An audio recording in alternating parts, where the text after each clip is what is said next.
Alright, y'all. Peace and blessings. God bless y'all. I'm Jarvis Kingston. I hope y'all doing alright in these challenging times. Now, today I want to discuss about the arm of God, the outstretched arm of God, the mighty arm of God. I want to discuss about this because a lot of us feel stuck in certain situations right now. A lot of people may feel stagnant or very stuck or complacent. A lot of people feel harassed, or a lot of people just feel annoyed or feel bothered. At a time like this, we really need God's outstretched arm to guide us through and help us in these troubling times every day of our lives. We need God's mighty arm to drive out our enemies from us. You get what I'm saying? We need God's mighty arm to pull us out of certain situations that we got ourselves into. We might have been in some sticky situations or bad scenarios or situations that seem very difficult or hard that we feel are impossible to get out of, but all things are possible with God. God's mighty arm, God's outstretched arm can pull us out of anything. He is able. He is a miracle worker. He goes above and beyond us. He goes above and beyond for us. His thoughts are higher than our thoughts. His ways are higher than our ways. God can get us out of anything. There's nothing too hard for the Lord. All right. So I want you to know that we need to rely on God's mighty arm. We need his outstretched arm on us right now in our situations. You know, we might be in a situation where we hate where we live, or we hate our work situation or our everyday living, and we just need something new and something just fresh. God can use his mighty arm and just pull us out of that. And we have to be willing to be pulled as well. You know, it can't be a one-way street. You know, God is going to use his mighty arm for you, for your sake. You need to be submissive towards him. You need to submit to his will and be grateful for what he's going to do for you, and that he's going to pull you out of your situation. He will get you through everything, and he will pull you out of certain things as well. Remember, God always has our best interest. God always knows what's best for us. You know what I'm saying?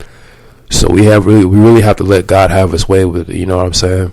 We really need his outstretched arm in these times. You see, in the Old Testament, God will use his outstretched arm to help Israel win the wars. He would use his outstretched arm against the enemies. You get what I'm saying? He would do miraculous things and pull things with his arm. You see, that arm of God is powerful, and that, you know, we need that in these times that we're in.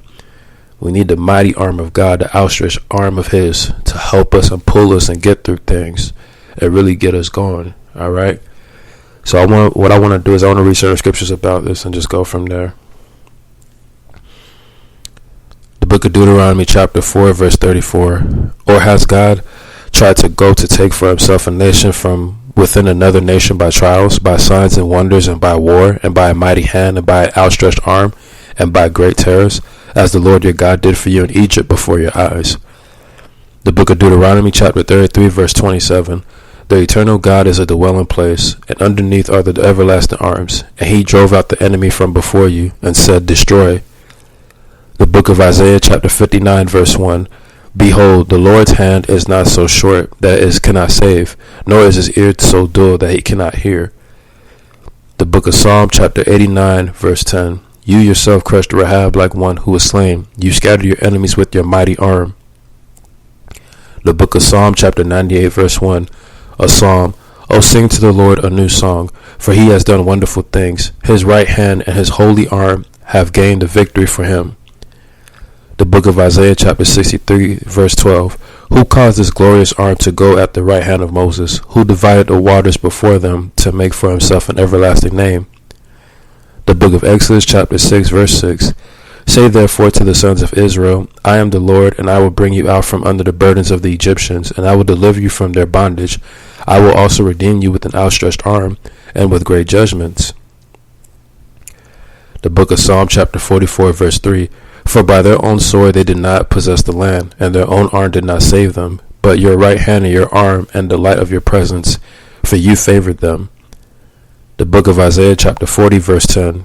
Behold, the Lord God will come with might, with his arm ruling for him. Behold, his reward is with him, and his recompense is before him. The book of Psalm chapter 89 verse 21.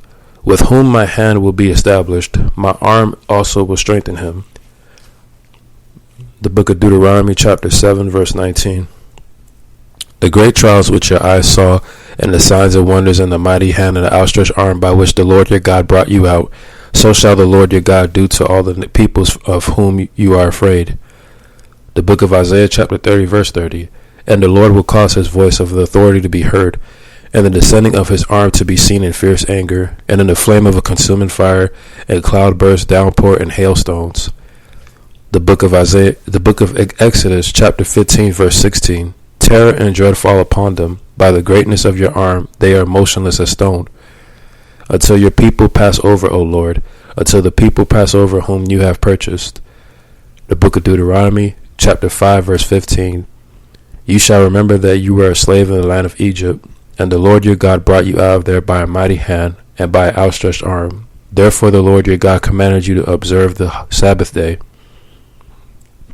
The book of Deuteronomy chapter 26 verse 8. And the Lord brought us out of Egypt with a mighty hand and an outstretched arm, and with great terror and with signs and wonders. The book of Luke chapter 1 verse 51. He has done mighty deeds with his arm. He has scattered those who were proud in the thoughts of their heart. The book of Isaiah chapter 52 verse 10. The Lord has bared his holy arm in the sight of all the nations, that all the ends of the earth may see the salvation of our God. The book of Acts chapter 13 verse 17. The God of this people of Israel chose our fathers and made the people great during their stay in the land of Egypt, and with the uplifted arm he led them out from it. The book of Isaiah chapter 53 verse 1. Who has believed our message, and to whom has the arm of the Lord been revealed? The book of John chapter 12 verse 38. This was to fulfill the word of Isaiah the prophet, which the Lord for the prophet. This was to fulfill the word of Isaiah the prophet, which he spoke. Lord, who has believed our report, and to whom as the arm of the Lord has been revealed. So, as you can see, the arm of God is powerful. The book of Job chapter 40 verse 9. Or do you have an arm like God? And can you thunder with a voice like his? You see, so that's the thing, man. God's hand is the hand of God. God's arms is beautiful, man. That outstretched arm, we really need that, because he could get us out of bondage. He could get us out of bondage. He could get us out of strongholds, all types of stuff, man. His mighty arm is what we really need in these last days. The arm of God is very powerful, and we need to pray for that. We need to ask the Lord to dig us out of our situations, get us out of the mud, get us out of bad situations that we all put ourselves into. That outstretched arm, that mighty hand of his, we really need that. We need the Lord to really touch us, you know what I'm saying? Because this world is getting crazy and crazy by the minute. I pray to God that whoever listens to this message, I pray that y'all get baptized, yes, that your lives will for God. I pray that God, with his outstretched arm and his mighty hand, gets you out of your situations. I'm Jarvis Kingston. I got much love for y'all. God bless y'all. Peace.